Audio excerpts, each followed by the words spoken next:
Hello friends, तो हम कर रहे थे गवर्नमेंट अकाउंटिंग रूल्स 1919 को। उसमें हमने सेकंड चैप्टर कंप्लीट कर लिया था और आज हम करेंगे third chapter, that is a basic structure of form of account. तो अकाउंट का फॉर्म डिसाइड करेंगे, मतलब सेक्शन हेड वाइज किस तरीके से उसे लिखना है, उसके बारे में आज का हमारा जो डिस्कशन रहेगा। अब हम पहले रूल जो पढ़ेंगे वो है rule number 20, period of accounts. जो भी अकाउंट्स होंगे सेंटर के, स्टेट के या यूनियन टेरिटरी के, वो होंगे फाइनेंशियल ईयर वाइज। ठीक है, तो 1 अप्रैल टू 31 मार्च फाइनेंशियल ईयर को लेकर ही चलेंगे। नेक्स्ट रूल है 21 क्या कहता है, देखो, cash basis of accounting. Government के अकाउंट कैश बेसिस पर बनेंगे एक्सेप्ट कोई स्पेशल या जर्नल ऑर्डर सेंट्रल गवर्नमेंट ने निकाला है रिगार्डिंग बुक एडजस्टमेंट। तो ऑलरेडी कैश में हो ही नहीं सकती, तो कुछ एडजस्टमेंट तो करनी पड़ती है, तो वो बुक एडजस्टमेंट को छोड़कर बाकी सभी जो भी है कैश बेसिस पर चलेगा काम हमारा। और ये कैश बेसिस पे क्यों है, क्योंकि हमें ये दिखाना है, शो करना है गवर्नमेंट को कि कितना रिसीट हुआ और कितनी एक्सपेंडिचर हुआ, पेमेंट्स हुई हैं, तो बैलेंस क्या बचता है गवर्नमेंट के पास। इस चीज़ को शो करने के लिए कैश बेसिस ऑफ अकाउंटिंग को चुना गया है। उसके बाद करेंसी की बात की गई है। करेंसी तो इंडियन रुपीज़ ही होगी। ठीक है, इंडियन करेंसी में बनेंगे। All the transaction of central and state taking place in other country. अगर अदर कंट्री में ट्रांजेक्शन्स हैं तो इंडियन एम्बेसी या फिर जो मिशंस होते हैं हमारे इंडिया में, तो वो मंथली स्टेटमेंट आपको भेजेंगे, उसको आप कन्वर्ट करेंगे इंडियन रुपीज़ में और अपने जो यहाँ के गवर्नमेंट के अकाउंट्स है उसमें कंसीडर कर लेंगे। नेक्स्ट आता है 23rd फॉर्म ऑफ अकाउंट के बारे में बात करता है, मतलब इसको किस तरीके से क्लासिफिकेशन है हमारे अकाउंट्स की। सबसे पहले इसको 3 पार्ट में डिवाइड किया गया है, that is part 1 consolidated fund, second contingency and third public account. अब जो कंसोलिडेटेड और कंटीजेंसी फंड है वो सेंट्रल गवर्नमेंट और यूटी एडमिनिस्ट्रेशन के दोनों के कंबाइन होंगे, लेकिन जो स्टेट है और जहाँ पे यूटी की गवर्नमेंट अलग से बनी हुई है उन स्टेट में अलग होंगे। ठीक है, तो स्टेट का अपना, यूटी गवर्नमेंट का अपना, सेंट्रल एंड यूटी एडमिनिस्ट्रेशन का अपना जो है वो कंसोलिडेटेड फंड है। इसी और कंटीजेंसी फंड भी उन्हीं का इस तरीके से ही है। लेकिन जो पब्लिक अकाउंट है वो यूनियन टेरिटरी गवर्नमेंट हो, एडमिनिस्ट्रेशन हो या फिर सेंट्रल गवर्नमेंट, ये तीनों का कंबाइन है और स्टेट का क्या होगा, अपना अलग होगा। उसके बाद देखिए नोट में लिखा हुआ है, there be no separate public account in case of UT government, the transaction pertaining to this account shall be booked in the public account of central government. तो वही बात की गई है कि पब्लिक अकाउंट जो यूटी गवर्नमेंट है, चाहे एडमिनिस्ट्रेशन है और चाहे सेंट्रल गवर्नमेंट है, इन सब का क्या है, कंबाइन।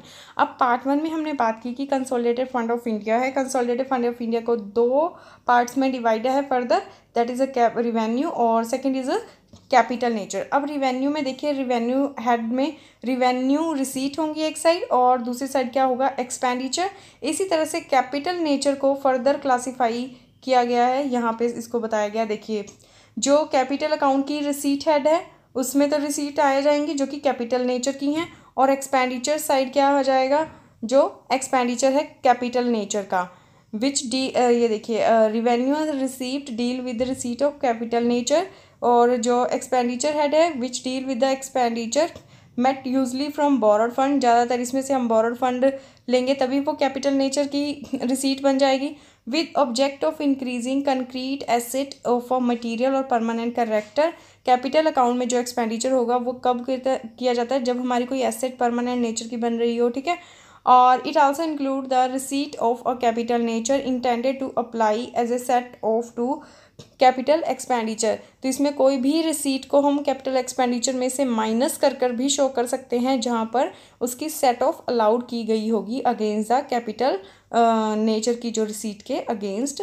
ठीक है, अब सी क्या कहता है कि सी कहता है पब्लिक, जो थर्ड पॉइंट हमने कैपिटल हेड में बनाना है वो है पब्लिक डेट का। ठीक है, पब्लिक डेट में लोन एंड एडवांसेज जो हमने लिए होंगे which comprise of loan raise and their repayment by government. और पेमेंट साइड में क्या आ जाएगी, जो एक्सपेंडिचर साइड में क्या आ जाएगा, जो हमने उन लोन की रीपेमेंट की होगी गवर्नमेंट ने। ठीक है, इसके अंदर इंटरनल डेट जो कि डिपार्टमेंटल वाइज लिए होंगे या फिर स्टेट गवर्नमेंट से लिए होंगे, एक्सटर्नल डेट जो बाहर से फॉरेन कंट्री से लिए होंगे, loan and advance by government and their recoveries, transaction relating to appropriation to contingency fund और इंटर स्टेट सेटलमेंट्स भी इसके अंदर हो सकती हैं, या फिर अगर कोई कंटीजेंसी फंड को हमने कोई अमाउंट दिया है वो भी यहाँ से आ सकता है।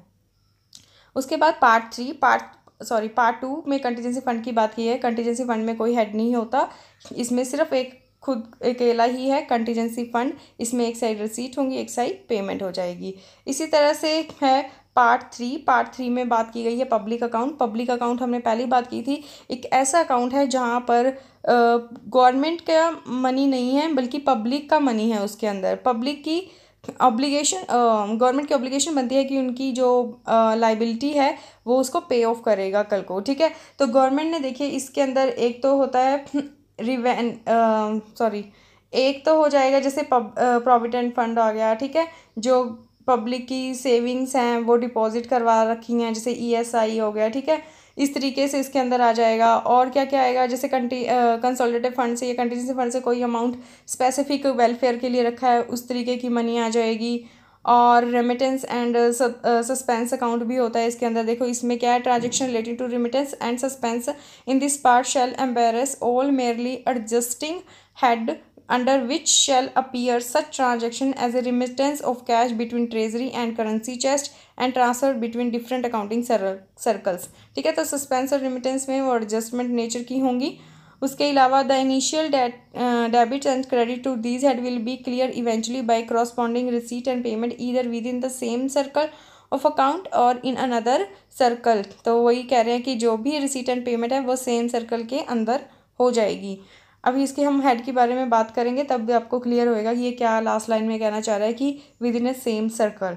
अब 24th में क्या है, सेक्टर एंड सब सेक्टर किस तरीके से डिवाइड हैं। अभी तो हमने फंड की डिवीजन कर दी, within each division and section of consolidated fund. अब कंसोलिडेटेड फंड की फर्दर डिवीजन कैसी होगी, general service, then social service और इकोनॉमिक सर्विस में डिवीजन हो जाएगी, ठीक है। 3 डिवीजन आगे फर्दर होगी कंसोलिडेटेड की। अंडर विच स्पेसिफिक फंक्शन और सर्विस शैल बी ग्रुप, उसके अंदर फिर कौन कौन सी फंक्शन और सर्विसेज हैं उसको आगे फर्दर हम क्लासीफाई कर सकते हैं। The sector shall be sub divided into major head of account. In some cases the sector are in addition to sub divided into sub sector before their division into major head of account. अब देखिए यहाँ पे हमने sector की बात की, economic की, जैसे इसके अंदर भी कहते हैं कि अभी इसके बाद वैसे तो देखो मेजर हेड और माइनर हेड जो हम बात करेंगे इस तरीके से बनने लग जाते हैं, जिनकी कोडिंग होगी कि कहाँ पर एक्सपेंडिचर को हमने बुक करना है। लेकिन वो कहते हैं ये जो सेक्टर है इसको भी अगर आपको लगता है कि फंक्शन और स्पेशलिटी के अकॉर्डिंग इसको आगे भी फर्दर डिवाइड कर दिया जाए तो वो भी किया जा सकता है। जैसे पॉवर्टी से रिलेटेड हो गया, ठीक है, इसको अलग क्लासीफाई कर दिया। और अगर कोई और इशू है लाइक हाउसिंग से रिलेटेड है मान लीजिए, तो उसको अलग पहले सब सेक्टर बना दिया, ये क्योंकि सेक्टर था इसको पहले सब सेक्टर बना दिया। अब सब सेक्टर के बाद हमने क्या करना है, हमने हेड बनाने हैं।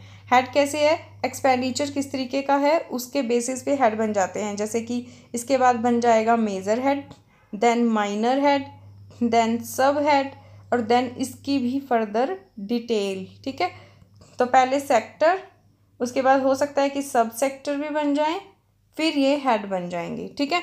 अब यहाँ पर पार्ट 2 में क्या बात करता है, पार्ट 2 में कहते हैं कि contingency fund the shall be a single major head, all the transaction will be met out from this, ठीक है। अब यहाँ पर अभी हमने सब कंसोलिडेटेड फंड में तो सेक्टर को भी फर्दर सब सेक्टर में डिवाइड किया, लेकिन जो कंटीजेंसी फंड है इसका सिर्फ एक ही हेड होगा जो कि मेजर हेड होगा। उसके बाद in case of part 3 the public account the transaction shall be grouped into sector and sub sector which shall be further सब डिवाइडेड इंटू मेजर हेड। इसके अंदर भी ऐसा हो सकता है कि transaction shall be grouped into sector and sub sector और the sector and sub sector shall be distinguished by the letter of alphabet. उसको अल्फ़ाबेटिकली उसको हम अलग अलग शो कर देंगे, ठीक है। इसमें पब्लिक अकाउंट में जैसे सेविंग का अलग बना देंगे, प्रॉविडेंट फंड का अलग बना देंगे, एक रिजर्व होता है, ठीक है, रिजर्व फंड उसका अलग बना देंगे। और अभी हमने बात की पब्लिक फंड में और कौन सी मनी होती है, जैसे कंटीजेंसी फंड से स्पेशल किसी वेलफेयर के लिए वो अलग बना, तो मतलब इसको फर्दर भी हम क्लासीफाई कर सकते हैं। उसके बाद 25th आता है। 25th में क्या क्या कहा है, allotment of code to each major head and the range of code number. अब हमने बताया था कि अब हम डिवाइड करते हैं further major head then further sub head, ठीक है। अब यहाँ पर इसमें देखिए इसने कोडिंग बताई है कैसे होगी। अगर तो 0 और 1 से कोई हेड स्टार्ट हो रहा है तो वो किस चीज़ का होगा, वो होगा रिवेन्यू रिसीट का होगा। अगर 2 और 3 से है तो वो रिवेन्यू एक्सपेंडिचर का है। अगर 4 और 5 से स्टार्ट होता है आपका हेड तो वो कैपिटल नेचर का है। 6 या 7 से है तो लोन एंड एडवांसेस से रिलेटेड होगा। और 4000 है तो कैपिटल रिसीट से 8 will represent the contingency fund and public account 8000 for the contingency fund है। और पब्लिक अकाउंट अभी हम आगे देखेंगे कि 8000 से जितने भी ऊपर के हैं वो कितने किसके हैं, वो पब्लिक अकाउंट से रिलेटेड हेड हैं। अब यहाँ पर हम देखते हैं इसका ये कोडिंग का कैसे की हुई है। देखिए सबसे पहले पार्ट 1 में कंसोलिडेटेड फंड, अभी हमने बात क्या था कि इसके अभी मेजर हेड के कोड बता रखे कि किस तरीके से कोडिंग बनी होगी। सबसे पहले सेक्शन 1, सेक्शन फंड में रिसीप्ट हेड है रिवेन्यू। देखिए अभी हमने बात की थी पीछे कि 0 से स्टार्ट होगा तो वो रिवेन्यू हेड होगा, तो 0 या 1 से स्टार्ट हो रहा है तो रिवेन्यू रिसीट की बात की गई थी, तो वही है। देखो 0 से स्टार्ट है और 1 से स्टार्ट है तो ये रिवेन्यू रिसीट का हेड है। अगर हम इसमें जो फर्दर जो हमने 0 की बात की इसमें 2000 ऐड कर दें तो 2000 ऐड करने के बाद देखिए क्या बनेगा, उसका ही एक्सपेंडिचर बन जाएगा। जैसे कि अगर मान लीजिए पुलिस डिपार्टमेंट है, उसका जो मेजर कोड है वो है 0055, ये है रिवेन्यू रिसीट का। अब क्योंकि 0 से स्टार्ट है तो इसका मतलब क्या है, रिवेन्यू रिसीट से रिलेटेड होगा। अगर इसमें 2000 और मैं ऐड कर दूँ तो 02055 बन जाएगा, ये हो जाएगा उसके एक्सपेंडिचर का हेड, ठीक है, रिवेन्यू एक्सपेंडिचर का हेड। अब इसमें भी फर्दर 2000 ऐड कर दिया जाए, कितना बन जाएगा 4055, तो वो बन जाएगा उसका कैपिटल अकाउंट का हेड, ठीक है। तो 4000 ऐड करने के बाद उसके एक्सपेंडिचर का हेड आ गया। उसके बाद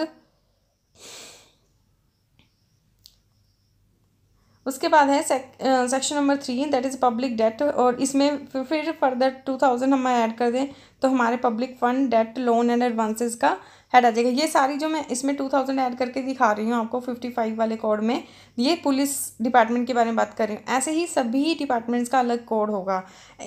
आगे कंटीजेंसी फंड का कोई कोड नहीं है, सिर्फ 8000 ही एक मेजर कोड है। उसके बाद पब्लिक अकाउंट में 8000 से लेकर 8995 तक सारे कोडिंग है। अब देखिए वहाँ पर तो रिवेन्यू और एक्सपेंडिचर के लिए अलग अलग कोडिंग थी, मतलब ये अगर जो 0055 है वो रिवेन्यू रिसीट का है तो 2055 एक्सपेंडिचर का है रिवेन्यू।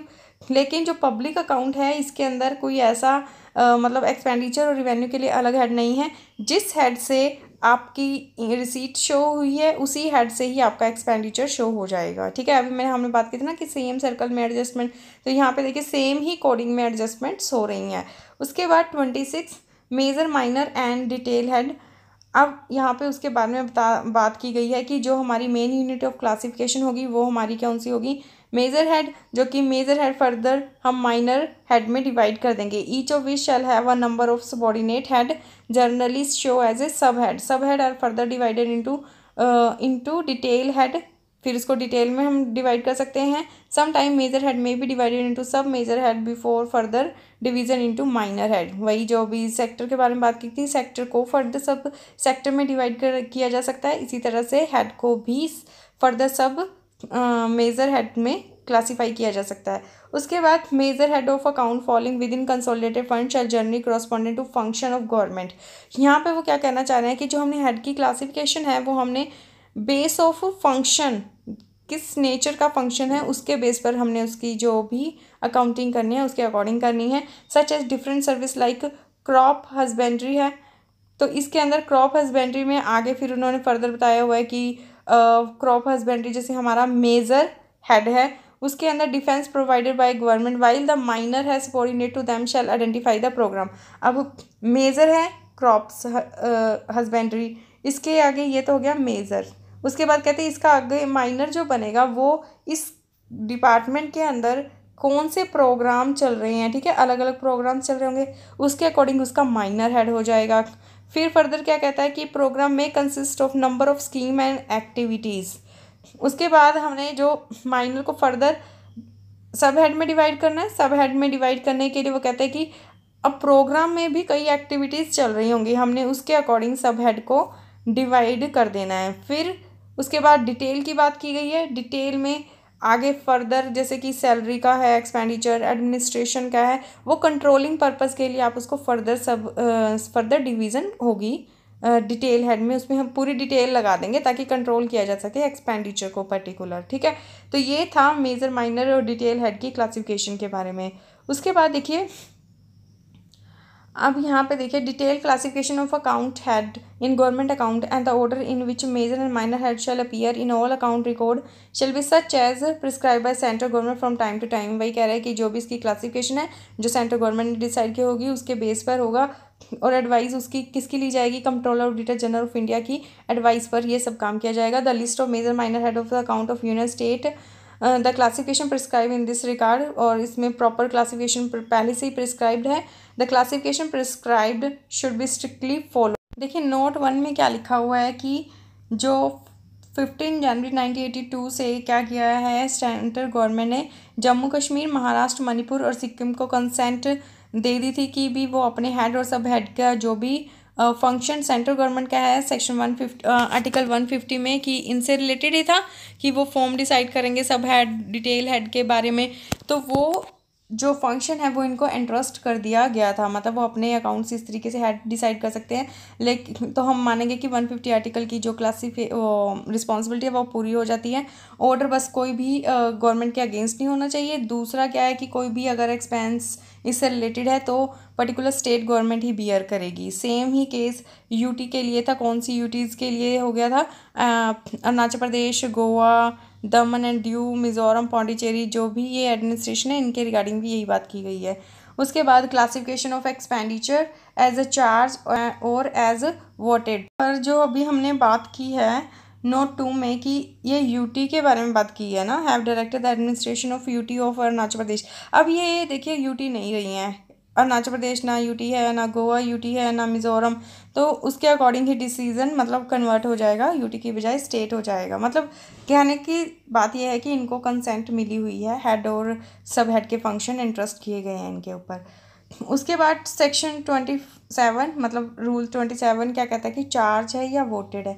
चार्ज और वोटेड का मैंने पहले बताया था कि चार्ज एक्सपेंडिचर वो एक्सपेंडिचर है जो कि कॉन्स्टिट्यूशन में ऑलरेडी डिसाइड हो चुका है, सिर्फ आप अमाउंट डिसाइड कर सकते हैं, लेकिन वो उस एक्सपेंडिचर को इनकर करना है या नहीं करना ये डिसाइड अब नहीं करना, ये ऑलरेडी डिसाइडेड हो चुका है कॉन्स्टिट्यूशन में।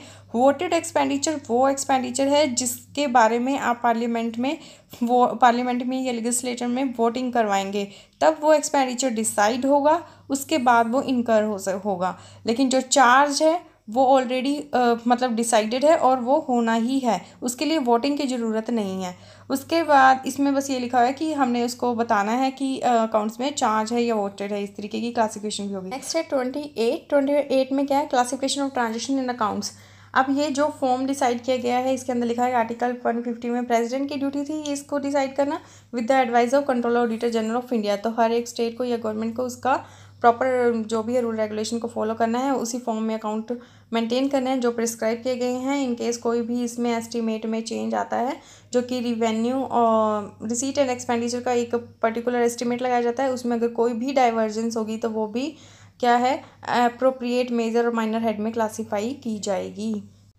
तो देखिए इसमें क्या है 29 में बोला गया है कि कोई भी जो क्लासिफिकेशन करनी है वो हमने बेस ऑफ ऑब्जेक्ट उठाना है फंक्शन का, या फिर उसका प्रोग्राम एक्टिविटी क्या है उससे रिलेटेड क्लासिफिकेशन करना है, ना कि किसी डिपार्टमेंट से पर्टिकुलर रिलेट करके हमने देखना है।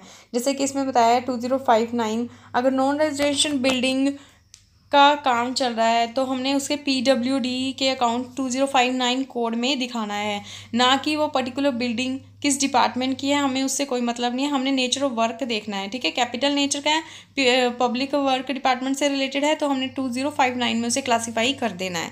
नेक्स्ट है 30 the criteria for determining whether the expenditure should be classify as a capital और रिवेन्यू। तो हमने देखना है कि रिवेन्यू है या कैपिटल है।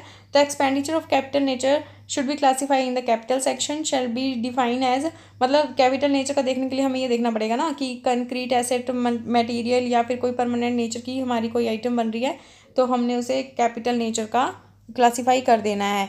जो भी एक्सपेंडिचर अगर हमने टेम्परेरी एसेट बनाई है या फिर किसी दूसरी लोकल बॉडी या किसी को भी हमने ग्रांट इन एड दी है जिसका हमने कोई रिकॉर्ड नहीं रखना है, जो हमारे कंट्रोल में नहीं है, उससे हमने जो भी एसेट क्रिएट की होगी वो हम कंसीडर नहीं करेंगे। मतलब जो एक्सपेंडिचर ऑन टेम्परेरी एसेट या फिर जो हमने ग्रांट इन एड दी है लोकल बॉडीज़ या इंस्टीट्यूशंस को, उसको हम कैपिटल एक्सपेंडिचर नहीं बोलेंगे। ठीक है, तो यहाँ लिखा भी हुआ है कि local grant in aid to local body and institution the purpose of creating asset which will bring to these local body cannot only be classified as a capital expenditure and shall not accept in case specifically authorized by president on advice of controller auditor general be debited to capital head। मतलब वही कह रहा है कि grant in add है या फिर कोई भी टेम्परेरी एसेट बनेगी तो वो हमने कैपिटल एक्सपेंडिचर नहीं मानना।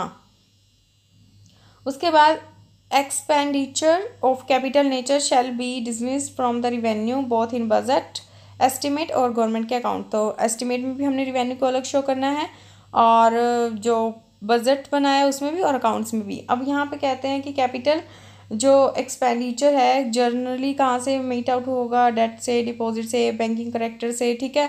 अब रिवेन्यू हमारा कहाँ से आता है, जो रिवेन्यू रिसीट है वो हमारी टैक्स, ड्यूटी, फी, फाइन जो कि रेगुलर का रेकरिंग नेचर का होता है वो रिवेन्यू होता है, और जो कि परमानेंट नेचर की कोई एसेट या रिसीट इस तरीके की होती है तो वो हमारी कैपिटल हो जाएगी। उसके बाद expenditure of capital nature as define above shall not be classified as a capital expenditure in government account unless classification is authorise by general और स्पेशल ऑर्डर। तो हमने कैपिटल को तब तक क्लासीफाई नहीं करना जब तक कि जनरल या स्पेशल ऑर्डर गवर्नमेंट का नहीं है। नेक्स्ट है 31st में है allocation between capital and revenue expenditure on a capital scheme. तो यहाँ पे एलोकेशन की बात की गई है। इसमें एलोकेशन वही होगा एज पर द जनरल और स्पेशल ऑर्डर जो भी बोला गया होगा कंट्रोलर ऑडिटर जनरल की एडवाइस से प्रेसिडेंट ने जो डिसीजन लिया होगा उसके बेस पर। उसके बाद क्या कह रहे हैं कि जो कैपिटल अकाउंट है उसमें जो हम फर्स्ट कंस्ट्रक्शन है, इक्विपमेंट है या इंटरमीडिएट रिपेयरेंस तक है, जब तक वो सर्विस के लिए ओपन नहीं है चीज़ तब तक तो कैपिटल अकाउंट है। उसके बाद भी कोई इम्प्रूवमेंट एडिशंस है वो रिवेन्यू नेचर की हो जाएगी। सब बी पॉइंट क्या कहता है, subject to see revenue account should bear all the subsequent charges of maintenance and working expenditure हो जाएगा। इसके अंदर वही है कि मेंटेनेंस के चार्जेस आ जाएंगे। सी में क्या कह रहे हैं कि कोई भी रिन्यूअल और रिप्लेसमेंट का है तो हमने ये ध्यान रखना है कि जो डेप्रिसिएशन है वो पार्ट तो रिवेन्यू में जाएगा, चाहे वो कैपिटल नेचर का ही होता है। उसमें हमने क्या किया है, हर साल एक पर्टिकुलर अमाउंट राइट ऑफ कर रहे हैं ताकि उसमें से इतना फंड हम अपने अपने फंड में बचा सकें। और इसके लिए हम कई बार क्या करते हैं, रिजर्व फंड भी अलग से क्रिएट करते हैं ताकि जब रिप्लेसमेंट करनी हो तो उस फंड का यूटिलाइजेशन किया जा सके। और इसमें कहा गया है कि कोई भी ओवर कैपिटलाइजेशन नहीं होनी चाहिए और ना ही कोई एक्सेसिव विड्रॉल होना चाहिए। उसके बाद डी पॉइंट में कहा गया है एक्सपेंडिचर ऑन अकाउंट और reparation of damage caused by extra ordinary calamity like fire, theft, enemy action हो जाता है तो वो कैपिटल या रिवेन्यू का होगा। ये बेस्ड ऑन डिसीजन होगा गवर्नमेंट के और सर्कमस्टांसिस के बेस पर ही ये डिसीजन होगा। उसके बाद capital receive so far they relate to expenditure previously debit to capital head accruing during the process of construction should be utilized in reduction of capital expenditure। कोई भी कैपिटल रिसीट आपको मिल जाती है जो कि किसी पर्टिकुलर प्रोजेक्ट से या फिर पर्टिकुलर एक्सपेंडिचर से रिलेटेड है तो वो उसमें से minus utilisation as a reduction use हो जाएगा। देखिए 32 में बोला गया है कि कोई भी गेन या लॉस होता है एक्सचेंज से, मतलब जो फॉरेन करेंसी को जब हम कन्वर्ट करेंगे इंडियन करेंसी में तो कोई गेन या लॉस हो सकता है। तो उसे हमने 2075 मिसलेनियस जनरल सर्विसेज गेन और लॉस बाय एक्सचेंज के जो कोड में है वहाँ क्लासीफाई कर देना है। देखिए इसमें क्या है 33 में बोला है कि अगर कई बार ऐसा होता है कि एक मेजर हेड में हम कलेक्शन कर लेते हैं और माइनर हेड उसके बाद में क्रिएट करते हैं। ऐसा क्यों किया गया है, ताकि कन्वीनियंस रहे। इसमें एग्जांपल भी दिया हुआ है। क्या एग्जांपल दिया हुआ है कि अगर वाटर इरिगेशन के कलेक्शन है, ठीक है, वाटर फॉर इरिगेशन कैनल के लिए कलेक्शन हो रही थी लैंड रेवेन्यू के अंदर, तो सबसे पहले इसके अंदर मेजर हेड लैंड रेवेन्यू का था 0029, उसमें कलेक्ट हो गए। उसके बाद जब इसमें कलेक्ट हो गए तो कलेक्शन होने के बाद इसका जो इरिगेशन वाला पार्ट था जो वाटर से रिलेटेड था वो हमने इसके माइनर हेड में बाद में ट्रांसफ़र किया जा सकता है। अब यहाँ पर आगे देखिए 34 में बोला गया है कि कोई भी जो क्लासिफिकेशन है शेड्यूल एरिया की मेजर माइनर की या अकाउंटिंग की वो सिमिलर टू अदर एरियाज़ ही होगी स्टेट के, लेकिन अगर गवर्नमेंट चाहे तो इसको सेपरेटली भी क्लासीफाई करवा सकती है। 35 में है कि classification of recovery of over payment, कोई भी अगर ओवर पेमेंट की हमने रिकवरी किया है बाय कैश किया या किसी वाउचर किसी पेमेंट में से डिडक्शन की है तो हमने उसे एक्सपेंडिचर जिसके रिगार्डिंग ओवर पेमेंट की रिकवरी हुई है उसमें से एज ए माइनस शो कर देना, क्योंकि वो एक्सपेंडिचर कम हो गया ना उतनी रिकवरी से, तो माइनस शो कर देंगे। उसके बाद 36 की जो कमर्शियल अंडरटेकिंग है उनके अकाउंट्स के बारे में बताया गया है।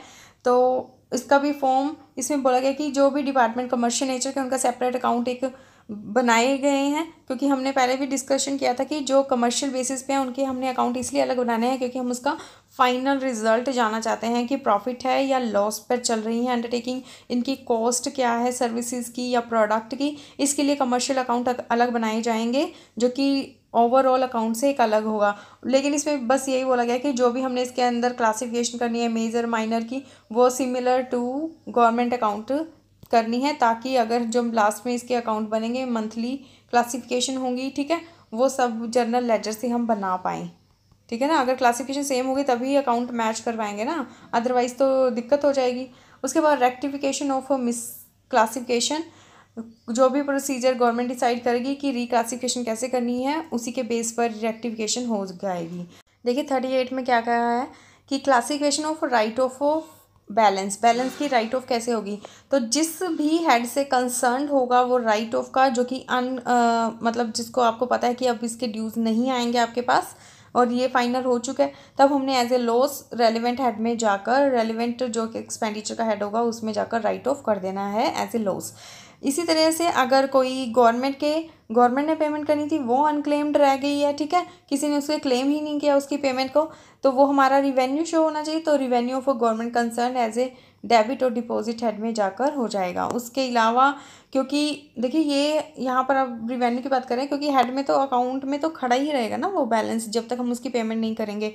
इसी तरह से कोई भी एरर, अकाउंटिंग एरर की वजह से, बुक कीपिंग की एरर की वजह से आपकी रिकन्सिलेशन नहीं हो पाती, कोई अमाउंट बड़े ही टाइम से पेंडिंग पड़ा है, तो उसको राइट ऑफ कहाँ करेंगे। राइट ऑफ का हेड बताया 8680 miscellaneous government account write off from the head of account closing to balance. यहाँ पर अब क्या है, with specific approval of controller auditor general all the cases where compilation is his responsibility. अगर कोई भी इस तरीके का काम है तो CAG की, और इन केस जहाँ सेपरेट अकाउंट डिपार्टमेंटल अकाउंटिंग है वहाँ पे कंट्रोलर जनरल ऑफ इंडिया की, controller general of account, provided that controller general auditor of account may delegate the power to appropriate the account authority to such extent and as may decide. मतलब ये दोनों की responsibility बनती है, otherwise ये अगर चाहें तो अपनी पावर को डेलीगेट भी कर सकते हैं।